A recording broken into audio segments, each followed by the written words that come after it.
8GB থেকে শুরু করে 12GB এবং 16GB র্যামের সাথেই আসে Redmi K60 স্মার্টফোনটা এবং এখানে 512GBর ইন্টারনাল মেমোরিকে ইউজ করেছে Xiaomi, যেটার স্পিড UFS 3.1 এর।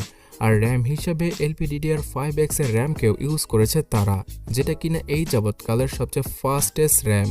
তো এই জন্যই এই ফোনটা একদম মাখনের মতো চলবে, যদিও কিনা এখানে কোনো SD কার্ডকে আপনারা ইউজ করতে পারবেন না। তারপরও দুইটা পাওয়ারফুল 5G সিমকে ইউজ করা পসিবল হবে Redmi K60 স্মার্টফোনটায়।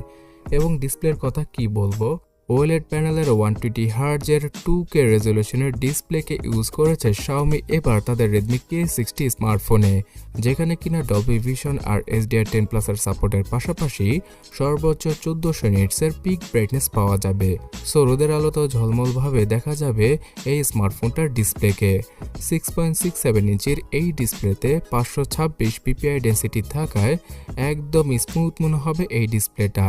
কোনো প্রকার পিক্সেলকে আপনারা চোখ বড় বড় করেও দেখতে পাবেন না। তো এই কারণে ডিসপ্লেটাকে সবচেয়ে বেশি জীবন্ত এবং বাস্তব মনে হবে। আপনার কাছে মনেই হবে না যে আপনি কোনো ফোনকে ধরে আছেন। আর শুধুমাত্র এটাই নয়, এই ডিসপ্লেটার মাঝখানে রয়েছে ফিঙ্গারপ্রিন্ট স্ক্যানার, যেটা কিনা অনেক ফাস্ট এবং অ্যাকুরেট। আন্ডার ডিসপ্লে ফিঙ্গারপ্রিন্ট স্ক্যানারের সাথে আসে Redmi K60 স্মার্টফোনটা। তাছাড়া কোনো অ্যাড এবং বাগ ফ্রিভাবে Android 13 এর পাশাপাশি MIUI 14টা থাকছে রেডমির এই K60 স্মার্টফোনটায়, যেখানে কিনা পাওয়া যাবে একদম স্মুথ একটা এক্সপিরিয়েন্স। মানে দাঁড়াচ্ছে গিয়ে Xiaomi আগের MIUI 13 এ যতগুলো বাগ ছিল সেগুলোকে তো রিমুভ করেছেই, আর MIUI 14কে অনেকটা লাইট ওয়েট করেছে, যাতে করে ফোনটা অনেক বছর ইউজ করার পরেও হ্যাং এবং ল্যাগ না করে। আর এই ফোনটাতে Snapdragon 8+ Gen 1 এর মতো একটা ফ্ল্যাগশিপ ক্যাটাগরির চিপসেটকে ইউজ করেছে Redmi, যার মাধ্যমে কিনা মারাত্মক লেভেলের গেমিং তো করা যাবেই, তার পাশাপাশি ভিডিও এডিটিং এর সবগুলো সফটওয়্যার আপনারা ইজিলি অ্যাক্সেস করতে পারবেন। এবং মাখনের মতো চালানোর জন্য এই চিপসেটটা এই ডিভাইসটার জন্য সবচেয়ে বেশি কার্যকরী। তাছাড়া হিটিং ইস্যু যাতে না হয় এজন্যই বিশেষ ধরনের কুলিং সিস্টেমকে ইউজ করেছে তারা। আর এতটুকু একটা স্মার্টফোনের ভেতরে Xiaomi 5500 mAh এর ব্যাটারিকে ইউজ করেছে, যেখানে কিনা 67 ওয়াটের চার্জিং স্পিডটা পাওয়া যাবে। আর এই ফোনটা QC3+ চার্জিংকেও সাপোর্ট করে। এবং শুধুমাত্র এটাই নয়, 30 ওয়াটের ওয়্যারলেস চার্জিংকেও সাপোর্ট করে Xiaomi Redmi K60 স্মার্টফোনটা। তবে ক্যামেরা সেকশনে এখানে কস্ট কাটিং করেছে Xiaomi। 64 মেগাপিক্সেলের স্যামসাং এর GW সেন্সরকে ইউজ করা হয়েছে মেইন ক্যামেরা সেন্সর হিসেবে, আর 8 মেগাপিক্সেলের আলট্রা ওয়াইড এবং 2 মেগাপিক্সেলের ফালতু ম্যাক্রো এইরকম ক্যামেরা সেটআপের সাথে আসে Redmi K60 স্মার্টফোনটা।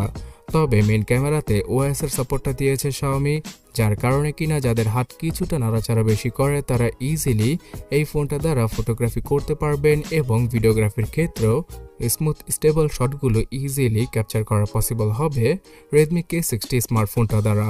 তাছাড়া সর্বোচ্চ 8Kতে ভিডিও রেকর্ডিং করা পসিবল হবে রেডমির এই ডিভাইসটার মাধ্যমে। এই ফোনটাতে 4Kতে 60 fps এ ভিডিওগুলো শ্যুট করা পসিবল, আর জাইরোবেস AIS এর সাপোর্টটাও রয়েছে। সো ক্যামেরা সেকশনে মোটামুটি লেভেলের ক্যামেরা সেটআপটা থাকছে ফোনটার পেছনে, কিন্তু ভিডিওগ্রাফিতে অনেক ধরনের ফিচারকে অ্যাড করার মাধ্যমে Xiaomi এই ফোনটাকে নেক্সট লেভেলে নিয়ে গিয়েছে। তার পাশাপাশি 16 মেগাপিক্সেলের খুব ভালো মানের সেলফি ক্যামেরাটা থাকছে ফোনটার ফ্রন্টে, যেখানে কিনা ফুল HD রেজলিউশনে 120 fps ও ভিডিওগুলো শ্যুট করা পসিবল হবে, যেটা একদম অ্যামেজিং। তাছাড়া উপরে এবং নিচে ডুয়াল স্টোরেজ স্পিকার, ফোনের উপরে আয়ার ব্লাস্টার সেন্সর, যেটা দ্বারা সব ধরনের প্রয়োজনীয় রিমোট কন্ট্রোলকৃত ডিভাইস আপনারা ফোন দ্বারা রিমোট কন্ট্রোল করতে পারবেন। তার পাশাপাশি ওয়াইফাই, ব্লুটুথ 5.3 আর GPS এর অ্যাডভান্স টেকনোলজিকে ইউজ করেছে Xiaomi। এই ফোনটা NFC-কেও সাপোর্ট করে। সো শুধুমাত্র 32-33 হাজার টাকা বাজেটে Redmi K60 স্মার্টফোনটার 8/128GB ভেরিয়েন্টকে চাইনিজ মার্কেটে আজকেই লঞ্চ করেছে Xiaomi, যেটা কিনা আসলে সব ধরনের ফ্ল্যাগশিপ ক্যাটাগরির স্মার্টফোনকে কিল করার জন্য যথেষ্ট।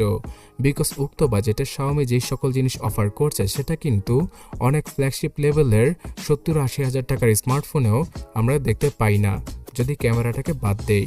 সো বাংলাদেশ অথবা ইন্ডিয়াতে অথবা গ্লোবাল মার্কেটে এই ফোনটাই পোকো F5 অথবা F5 Pro নামে আসতে পারে। আর এই ফোনটা বাংলাদেশে আসলে আমরা 40 হাজার টাকার আশেপাশে আনঅফিশিয়ালভাবে এইরকম একটা অ্যামেজিং স্মার্টফোন আগামীতে পেতে চলেছি।